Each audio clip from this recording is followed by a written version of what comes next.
Whether you're trying to get better at lucid dreaming or trying to lucid dream in the first place, the process of learning to lucid dream involves building various habits. This is because you are essentially habituated into a particular way of going through your life, going through the motions, and if you don't change that habit and build new habits, then you won't get off autopilot and actually start to become lucid in your dreams in the first place. And since you have a limited amount of time in your lucid dreams, you need to build other sorts of habits so that you can actually do the things that you want to do in those dreams in an effective and efficient manner. So building useful habits is central to the process of lucid dreaming. But there is one major problem, and that is the fact that regardless of how often you personally end up lucid dreaming doesn't make up a very large portion of our days. Let's imagine a best case scenario. You get lucid every night and you get lucid in all of your dreams. Even if that happened, the time that you would spend lucid each night would still make up less than 10% of your day. And that's a best case scenario. Realistically, most of you watching this video probably are not lucid in all of your dreams and probably aren't lucid every single night. And for some of you, especially those of you starting out or who've come back after a break recently, or who are struggling in any way with lucid dreaming, you might be having lucid dreams very infrequently. So the problem with this is that you don't get much time to practice, and reinforcing new habits requires a lot of practice. That means it's going to take a very, very long time to develop those lucid dreaming habits if you're only relying on your dreams. And that is what I want to talk about today. In my last video, I talked about how visualization can help you with lucid dreaming, and that is a point I want to further reinforce in this video. But specifically, I want to talk about using visualization to practice lucid dreaming techniques. You see, just as you can use lucid dreaming as a means of practicing real-world things in your sleep, you can also use visualization during the day to practice things that you are then going to do in your lucid dreams. So let's look at some examples of this. Real quick, before we go into those examples, this video is sponsored by you guys. If you find my content interesting, then you'll probably really love the Lucid Dream book, my complete guide to lucid dreaming. Since it's been forever since I've done a sale on it, for the next couple of days, it will be 50% off if you use the code 50 at checkout. Or if you simply go to the link gum.co/theluciddreambook/50. And that's 50 the word rather than 50 the number. By getting the book, you're not only getting yourself a one-stop complete guide to lucid dreaming, but you're also helping support the channel and helping ensure that I can keep posting videos like this one. Thank you very much for your support. Let's get back to the video. So some examples of ways that you can use visualization to practice for lucid dreaming. One way you can use visualization as practice for lucid dreaming is using visualization as an induction technique or as part of one. You do this by essentially rehearsing the process of getting lucid in your head. Imagining yourself in a dream, recognizing some dream sign, and then performing a reality check. And basically going through that step by step in your head, trying to really see it and also feel it, what you're doing, as practice to then encourage that to happen for real.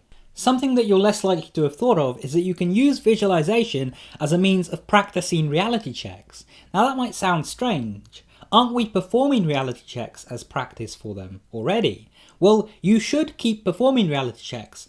But I believe it's also good to spend a little bit of time every so often imagining yourself with closed eyes, doing a reality check in a dream, and actually realizing that you're dreaming.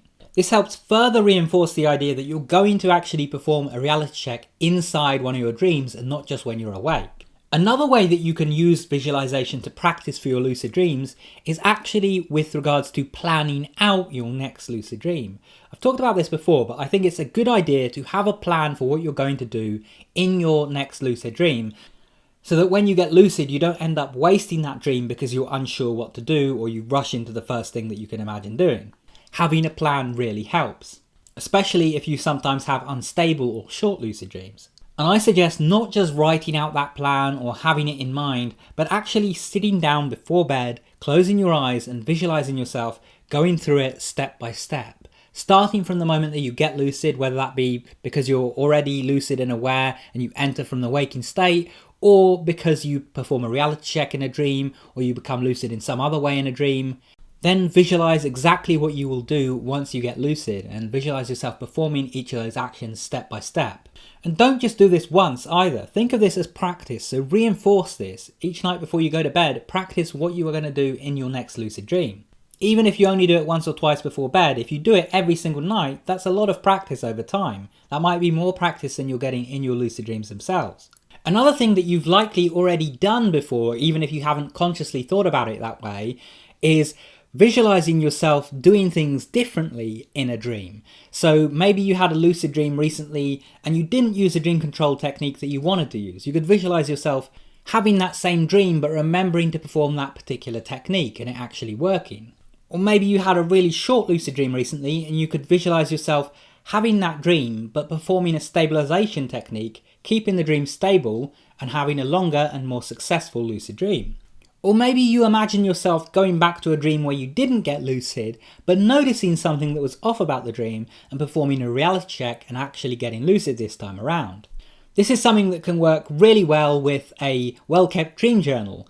Go back through your entries where you didn't get lucid, think about how you would correct them to get lucid instead.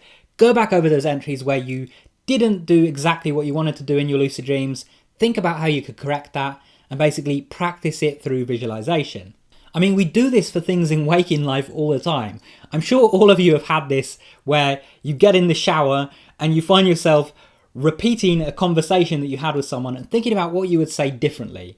Or laying in bed at night thinking about what you would have done differently with something.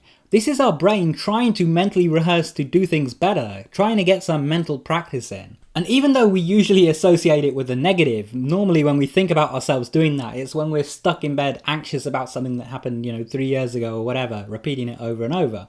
But this is actually a useful technique that we're using all the time, even when we're not consciously aware of it. And it is fantastic for lucid dreaming in particular.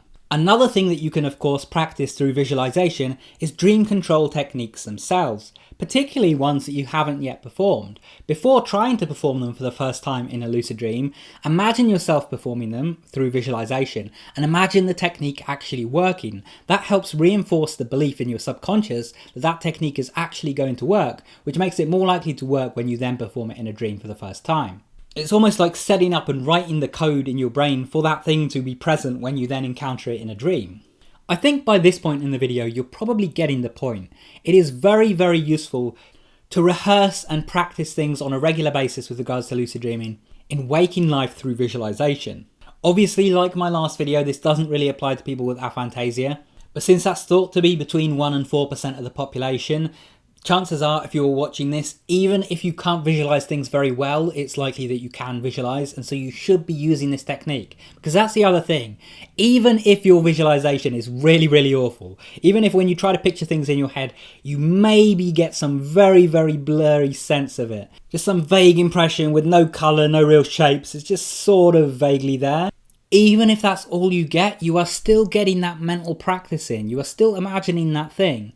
And also, visualization is a skill, so the more that you actually do practice it, the better at it you'll get, and the better that practice will then be for you, so it's something that will snowball over time. Anyway, that's been all for the video. Just a reminder that you can get the Lucid Dream Book for 50% off by going to gum.co/theluciddreambook/50, and that's FIFTY, not the number 50.